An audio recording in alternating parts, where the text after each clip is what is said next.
Hello everybody to this second episode of the Nisekoi chapter reviews. Not chapter reviews, volume reviews. Oh boy. Today we're going to be covering volumes 3, 4, and 5. Hopefully we'll be getting on a schedule of 2 volumes next time, but I digress. We've got Jaden here with me. Yep, that's me. I'm here to review with Corbin. He is somebody who is reading the series for the first time, and I am somebody who has read the series multiple times. And yes. Way we want to do this is, I've got pretty much the list of events that happen, and Jaden has a, thing on his thoughts of it. We're just going to be going through these and splitting off whenever we need to. Alright. So these volumes start off with, the end of the Tsugumi intro. Yes. Right? She gets fully introduced here and is brought into the story and has a few follow-up chapters to go with her and how she works all together. Mm-hmm. Next thing that happens is, Chitoge finds a diary that leads to backstory of her a few summers ago, 10 years ago, having a time with a boy at a, I don't even know what you call it at this point. I've read the series. Just having fun with a little dude. She's no clue who it is.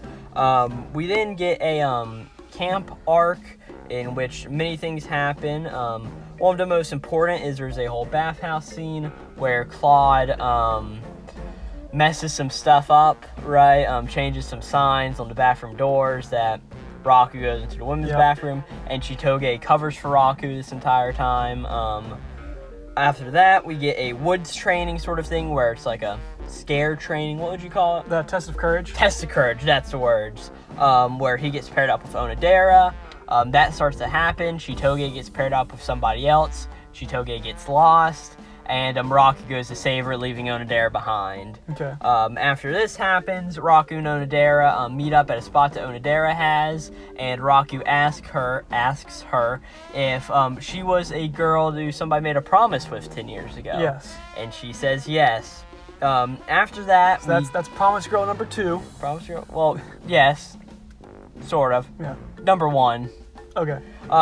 This is where number 2 comes in. Chitoge has a birthday party. Raku gets her some gifts.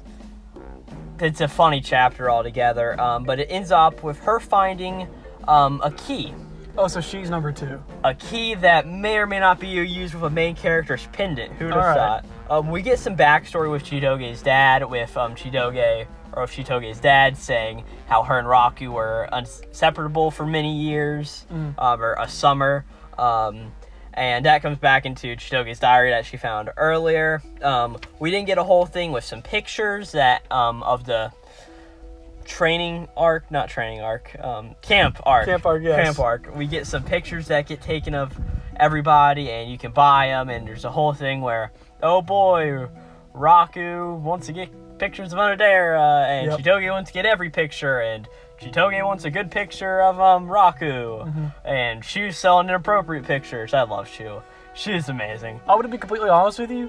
Shu's one of the worst part of the stories for me. He gets better. Shu gets so much better. Because he's kind of like he's just an irredeemable horny ass. He which is. I feel like is most main characters in a lot of rom-coms. Later on, there's one event that happens with Shu. It'll probably be in our next chapter overviews, which I don't really enjoy that much. It's a good message, sort of. But after that, Shu gets great. Okay. He gets amazing. Granted, I like this series. So we've got the whole picture stuff, and Onodera catches Raku with a picture of Chitoge. Yada, yada, yada. Long story short, she figures out that in that picture, she's changing the background. That's why Raku had it. Whole mess of stuff. And then we get a Marika introduction. Marika Tachibana. You don't like this character, do you, Jaden? I do not. Well, let's get on to her whole stuff and we'll get into it. Marika, it's shown that she is a key. She is a girl who supposedly is Raku's fiance. Yep. Right. Her dad is the chief of police officers, and with Raku's father being a yakuza. Man, whenever I first saw Tachibana, she's like, "Oh, my dad's fine." I knew something was up, and he was probably going to be a policeman or something. Yeah. I saw that coming from a mile away. It makes a good joke altogether. Just wait till the 5th girl gets introduced. You want ties to the Chinese mafia? Oh boy, just wait. But we get the whole Marika introduction. Marika and Raku go on a date, sort of, because, well... He kind of gets forced into it, doesn't he? He gets forced into it, exactly. And eventually, Rocky starts saying some stuff, and he finally recognizes Marika whenever she starts talking in her old accent. Yeah, because she has like a southern accent. Yes, and he realizes, oh crap, it's Mari. Okay. This was somebody in a picture that I found. Mm. I'm not doing a good job at recounting this, but it works in the end. So pretty much, after the whole picture stuff, Rocky wanted to find some pictures of when he was younger and girls that he may have made a promise with, and Marika's in the picture. Marika gets introduced chapter after that.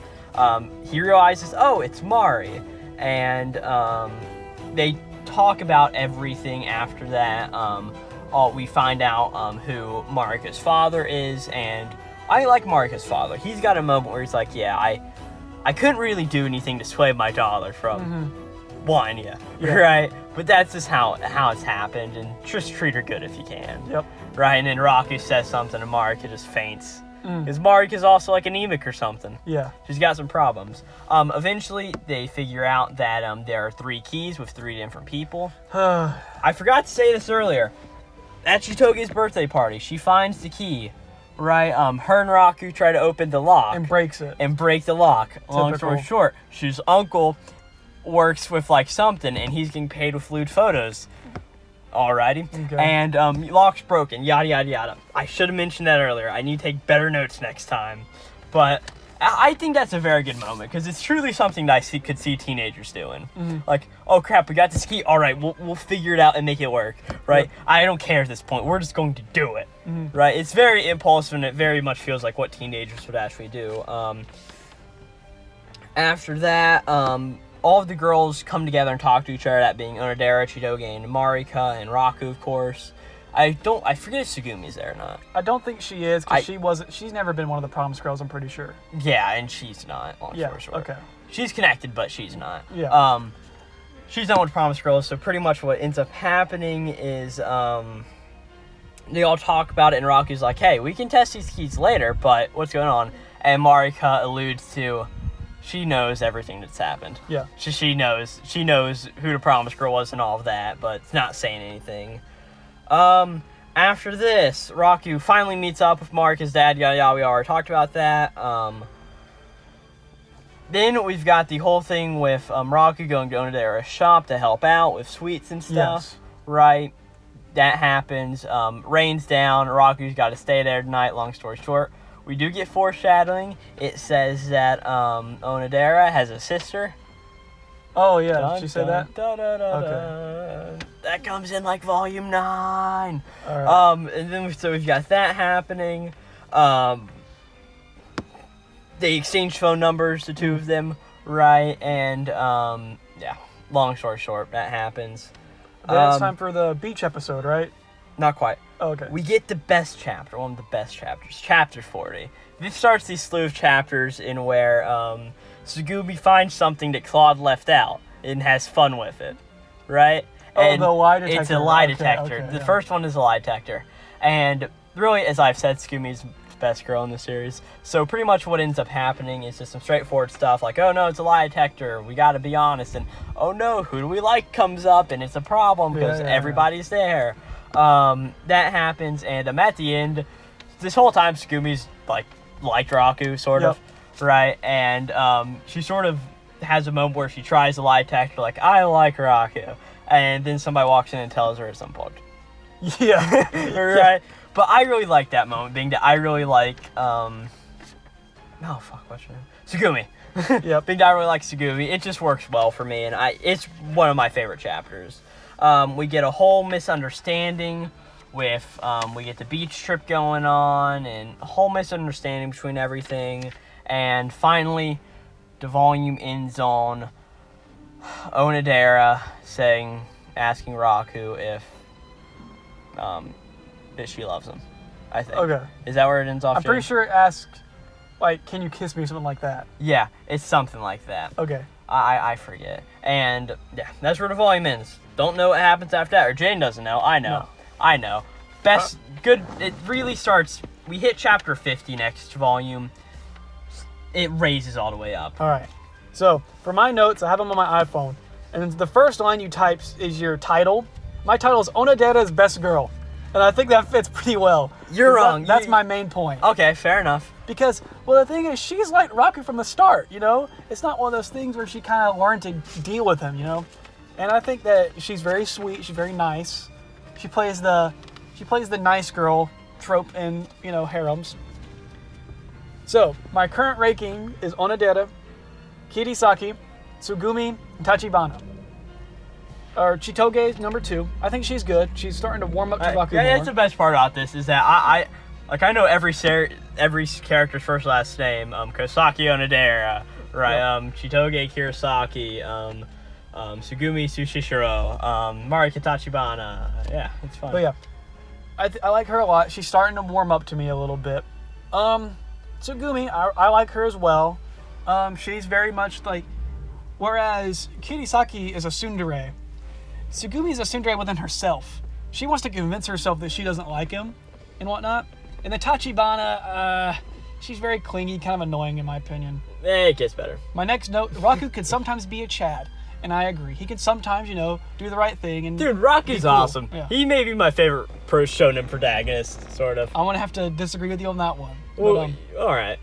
One of my downsides, I guess, it hits every trope known to man. Oh, it the does. Switching of the bathhouse, the test of courage camping trip, the perverted best friend, all the tsundere girls, you know, all that. The bath scene, another trope. Ridiculous. Stupid. It was still pretty good, though. The tensions are starting to build, and I have in my notes, the main love pentagon has begun, you know. Pentagon. I don't really know what else to call it. Yeah. It's good for pick a waifu. You pick the one you like. They all have good, strong personalities. There's been a lot of development with Onodera. I feel like the chapter where Raku went to her shop and worked with her all night, I really liked that chapter. I thought it was very good. Yeah, fair enough. I'm putting my bets on Chitoge will win. I'm pretty sure she's the main character. I'm putting my bets on her. There's 5 of them, Jaden. Man, I'm going to go with that one. Raku's best friend's annoying. I still stand by that. I think he's a little ass. Shu's amazing. Shu's literally a cat. He's such an annoyance, but he's also pretty good. Yep. I think it's relatively generic, the story overall, but it's good at what it does. Here's the thing about Nisekoi.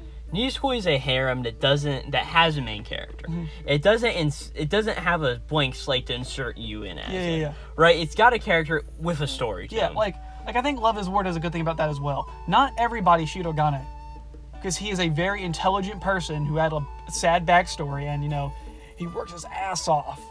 From what I've heard, the quintessential quintuplets, I've never read the series. From what I've heard, the main character's like a step-in for anybody. He's kind of self-insert, but he's also a very hard worker, studies all day, every day. But you can have people with those abilities. It just matters. Yeah. It matters how intertwined they are. Mm-hmm. Just if they end up in positions, continue on, Jane.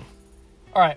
So, like I said, it's very tropey. I think, you know, it plays a lot to its strengths. And the 3 Promise Girls is kind of a stretch now. It's getting a little ridiculous with having 3 girls all, you know, tied up in it. So, you know, it keeps the mystery going, right? Yeah. But overall, I would give it, and you know my scale, it's pretty harsh. 5 is average. I'd currently give it a 7.5. 7.5. Maybe close to an 8. But 8, 9, and 10 are hard to hit. And so it's improving a lot. I'm surprised that you've given it that much, but yes. It's improving a lot in my opinion. I will definitely say that. Like, the first 2 volumes... The first 2 volumes, I'll tell you, I didn't like them. I would say you've got to get 3 volumes in. Yeah. After that, once you meet Marika, and once you get to this moment here in chapter 50, it goes on and it keeps on trucking. Yeah. I didn't like the first 2 volumes. I'll be 100% honest with you. Hey, fair enough. But 3, 4, and 5, I'm liking it a lot more. All right. And I'll try and read we're on 6 and 7. Yep. And then following days. And so we'll get to those. Alrighty, well, you've heard it there, everybody. That's our Nisekoi volumes 3, 4, and 5 review. It's a lot of volumes. We'll try to get back down to 2 so we can actually manage it very well. Yeah. Being that this was just sort of came together at the last minute. And I need to take better notes next time. I will have the full list of notes, and if you just have your opinions on the stuff that happens. So yeah, there we go. Yep. Tsugumi, best girl. I'm gonna have to disagree with you on that. Onodero's for me. All right, we're out. Yep. See ya.